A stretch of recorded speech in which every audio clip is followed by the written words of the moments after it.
Hello, কী অবস্থা সবার? হ্যাঁ, আশা করি সবাই অনেক ভালো আছেন। আমিও বেশ ভালো আছি। বহুদিন পর পাহাড়ে এসেছি, যেদিকেই সুযোগ পাচ্ছি ঘুরে যাওয়ার চেষ্টা করছি।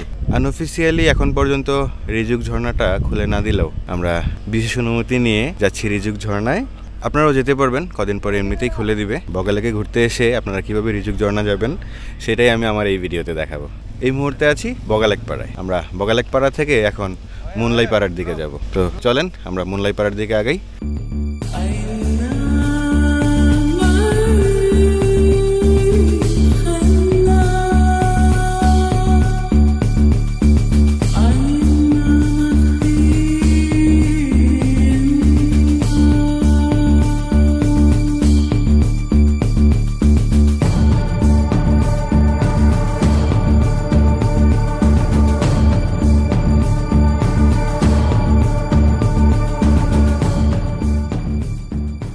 চমৎকার রাস্তা দেখতেই তো পাচ্ছেন, আর এখান থেকে ভিউটা তো অসাধারণ। আমার এই ক্যামেরা থেকে বোঝা যাচ্ছে ওই যে নিচে একটা পাড়া দেখা যাচ্ছে, কিন্তু ওটাই মুনলাই পাড়া। আমরা মুনলাই পাড়ার দিকেই যাচ্ছি। আমাদের পরবর্তী ডেস্টিনেশন তো অলরেডি বলেছি, রিজুক ঝর্ণা। হ্যাঁ,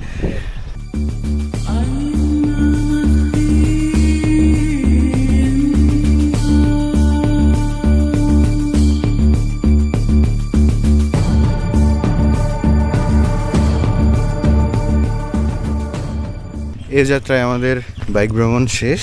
আমরা যাচ্ছি মুনলাই পাড়ার নৌকা ঘাটে, নদীর ঘাটে।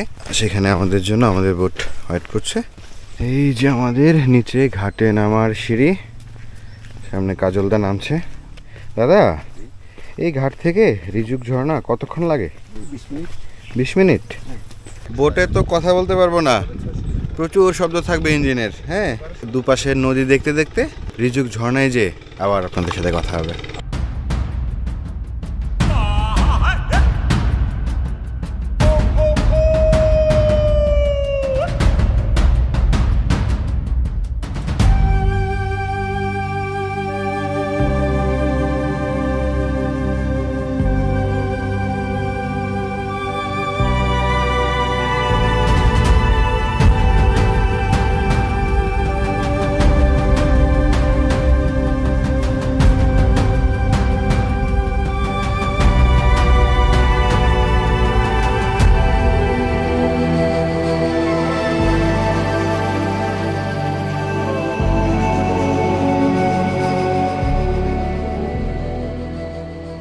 আমরা কিন্তু চলে এসেছি রিজুক ঝর্ণাতে। নৌকা থেকে দেখা যাচ্ছিল দূর থেকে, যখন প্রথম রিজুক ঝর্ণাটা দেখলাম না, এত সুন্দর লাগতেছিল, মানে বলার মতো না। দারুণ দারুণ দারুণ। হ্যাঁ, কেমন লাগছে ঝর্ণা? এই ঝর্ণার উপরে রিজুক পাড়া, আবার নদীর এই পাশেও রিজুক পাড়া। হ্যাঁ, এই রিজুক পাড়াটা হচ্ছে বমদের, আর এটা হচ্ছে মারমাদের। বিশাল এক ঝর্ণা, বিশাল বিশাল বিশাল দারুণ।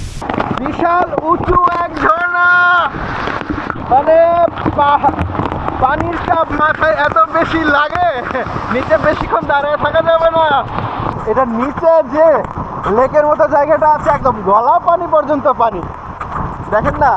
তবে ঝর্ণাতে আসার আগে একটা জিনিস মাথায় রাখবেন, ওই ঝর্ণার খুব কাছাকাছি যাওয়া যাবে না, উপর থেকে পানি পড়তে পারে। আর একটা বিষয় হচ্ছে, সাঁতার না জানলে হ্যাঁ একটু কেয়ারফুল থাকতে হবে। হ্যাঁ, আর নিচে কিন্তু বেশ বড় বড় পাথর আছে, পা ফেলতে হবে খুব সাবধানে।